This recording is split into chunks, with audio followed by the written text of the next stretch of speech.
Hello everyone, hope you are well on this Sunday afternoon. Go Dogs. I know we have some Tennessee fans out there. What a game yesterday with you guys in Alabama. Man, this sets up a monster game in 2 weeks where most likely both teams, Georgia and Tennessee, will be undefeated and will meet between the hedges in Athens. Look forward to it. Should be a great game.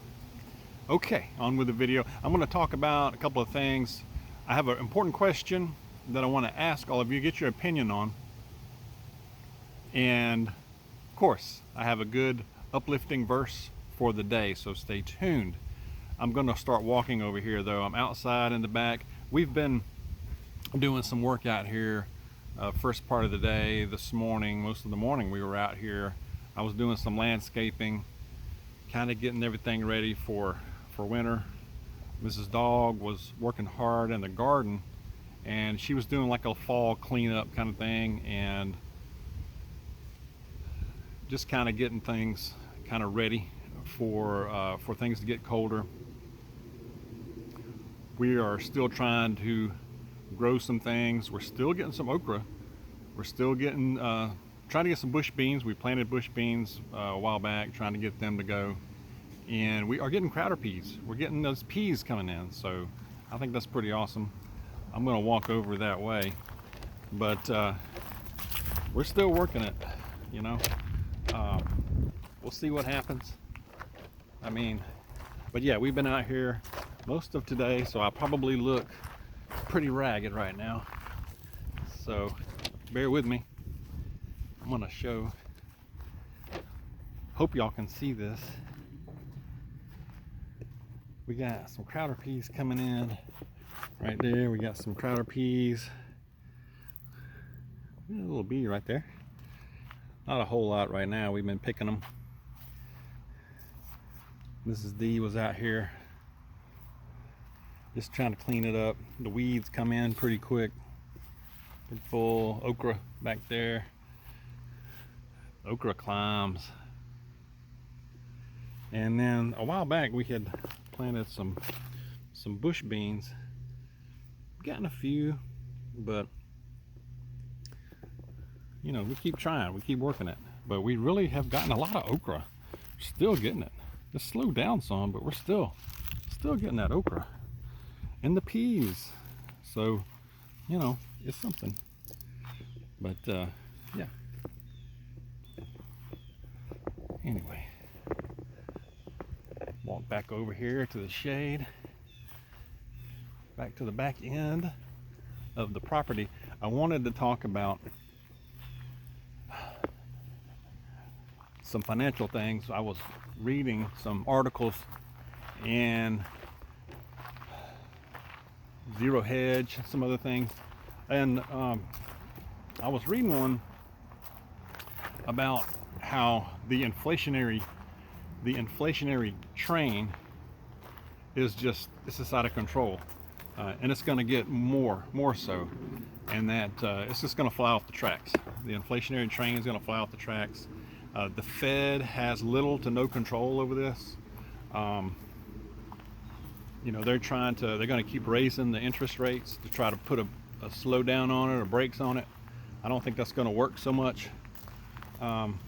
And I think what we have is the Fed has little or no control, and I think it's going to tank the economy and probably eventually maybe tank the stock market. I'm not real knowledgeable on stock market and that kind of thing, but from what I'm reading, it could tank that as well. But no doubt inflation is firmly entrenched, and it's going to get more intense. Hopefully it doesn't get to a hyperinflation type kind of situation, but it's here to stay. From everything I'm reading and researching, it's here. It's affecting just about everything. Do you think, especially food, if you think about food, home buying, automobile industry, real estate, if you have land, hang on to it. It's a great asset to have. Do you think that food prices are going to come down? I've heard people say that. No, no, no. You think they're going to take less money? We have to eat, right? So they're not going to come down. No, no. Uh, we were, this dog and I were at Walmart yesterday. We've been trying to do a Walmart run almost once a week or once every 2 weeks. And overall, they're cheaper than say a Kroger, Publix, maybe even Aldi. Aldi's gone up on prices. We still hit Aldi for some things, but we were in Walmart, and it's high there no matter where you go. I don't know where, share where you go. I know where we live, we don't have a lot of choices. Now, we're not far from Athens, and in Athens, they are about to open up a COSTCO. A COSTCO, one of those big box stores. And the social media here locally, they announced, they're about to open up here soon in December, I think. Maybe November, can't remember. But the people here are just losing their minds over this, like, not in a bad way, I mean in a good way, where they're just like, oh my gosh, like Costco's coming. Like it's Santa Claus coming in. Like it's some kind of new sliced bread that's revolutionary or something. I can't explain it, but I got kind of tickled reading the social media comments. Like they can't wait. Like they want to know exactly the day it opens and what time it opens. They're going to be there. Man, I have never been in a Costco. Now, back in the day, I've been in a Sam's Club. Is it similar? I don't really know. Don't know much about it. Am I just missing out? We just don't have one close to us here. So, like I said, I've been in a Sam's, and that's been some years ago, and it was okay. I mean, but we've been topping off our preps at Walmart mostly, and various things. Some other places that are local. But let me know what you think about Costco. Do you shop there? Do you like it? Is it somewhere you go often? Do you recommend it? Is it good for preps? Let me know. I would like to hear your thoughts on that. Other things, like I said, this inflationary train is just out of control. It's like I said, it's affecting home buying, automobile buying. I've heard a lot of people say, the housing's going to come way down. It's gonna crash. The automobile prices are going to tank. I don't think so, y'all. I mean, I guess it depends on where you are with homes. With the real estate. Out here, there's still, the homes are taking a little longer to sell, but they're selling pretty high, man. I mean, at least around here, double what they were 5 years ago. So they're still high here. Prices aren't coming down much. Automobiles, they may be coming down a little bit, y'all, but once you factor in, depending on how you pay for it, once you factor in the higher interest rate you're going to be paying, if you're like most people, you're getting a loan for these things. If you factor that in, that higher interest rate, you're going to end up paying more than you were even maybe a year or two ago for automobiles. Now, for automobiles, unless you come in with cash, more power to you. That's good. That's awesome if you can do that. But most of the folks have to take a loan out, and even with good credit, you're probably paying, I forget the exact number, but it's going to be noticeably more than it was a couple of years ago. So you're going to end up paying a higher price for that vehicle. So I would recommend, if you're at a point to where if your vehicles, you got one that's on its last leg and you're going to have to buy one, I would consider trying to do that now, as opposed to waiting, because the longer you wait, they're going to keep raising the interest rates.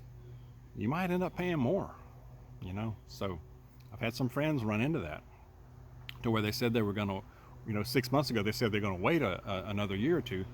And then they see the trend here, and they went ahead and pulled the trigger now, and went ahead and got what they wanted, So be thinking about that. With home buying, I'm not an expert on the real estate, but I think that all depends on location, the market area, But the interest rates are going to keep going up. I think they're going to try to destroy the economy. I think they're going to try to tank. Eventually, maybe they're going to try to tank the stock market. I think they want to usher in a all digital currency, which scares the holy dog squeeze out of me. Okay, all digital only currency.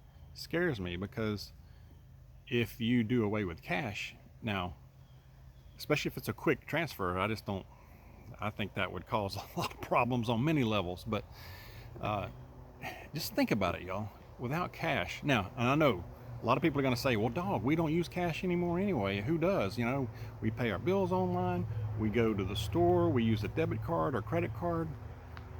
What's the big deal, dog? Well, the big deal is, if you have no cash, if you use no cash and nobody accepts it, and just only digital, you have given all power to the powers that be. You've given up the power. So it might start out okay, but what if they start, they can control or turn off the spigot or control what you buy, when you buy, if you can even get anything. I mean, think about that. Just think about that. I pay for a lot of things in cash. Gasoline, I use cash. I've started doing that for if I go get snacks or something like that. When I'm out running around in my work day, like if I stop at racetrack or whatever, gas station, I want to grab a drink or something like that, I try to bring my stuff. But if I have to buy something, I use cash, because if I have to use cash, that's tangible. That's something. There's something different about handing over cash than just swiping that credit card. You swipe the credit card or even a debit card, you walk out the door, you go to your car, and you've forgotten about it, right? But if you hand over cash, give them a 10, now you only got 5 left. You're thinking about it. I only got 5 left. Or you give them a 20, now I got 15 left, I still got to get gasoline. So it makes you think about and be careful where you're spending every dollar. At least that works for me, at least. Now, maybe different for you. Share what share your thoughts on that. But be thinking about these things. All right. But the digital only thing really scares me. Share what you think. I mean, I think they're already pushing it. They're talking it up and everything. But I think they're going to go to that, and they really want to. Now, I think there will be great pushback on that. I think more so than people think. I really do.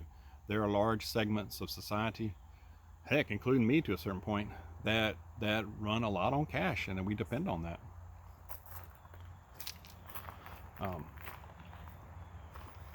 Just think about the control. Think about that. It's all about control. It's all about control to them. There is no end. There is no end in their thirst, their hunger for control and controlling every part of your life. That's what they want to do. And is that more evident? Can that be more evident than the last few years? So in that respect, I don't think we've seen anything yet. And we're not done with the unforeseen events coming around, okay? They're going to keep coming around, all right? So let's prepare for that. Keep topping off your preps. Let me know where you shop. Are you still doing a garden? Okay. I have a good verse, of course. Verse for today is John. The book of John, chapter 1, verse 5 says, in light, let's start over. Okay. It says, the light shines in the darkness, and the darkness has not overcome it. Okay. Again, the light shines in the darkness, and the darkness has not overcome it. Amen. Meaning, Jesus is our light. Always will be. That never changes. No matter what you've done, no matter, all your inequities, your transgressions, your flaws, your failures, bring them down. Bring them to the feet of Jesus. He is the light. He will shine through any darkness that is around you. He will. Keep that in mind. I hope that helps. Keep praying. Keep preparing, and just repeat. God bless you. See you soon.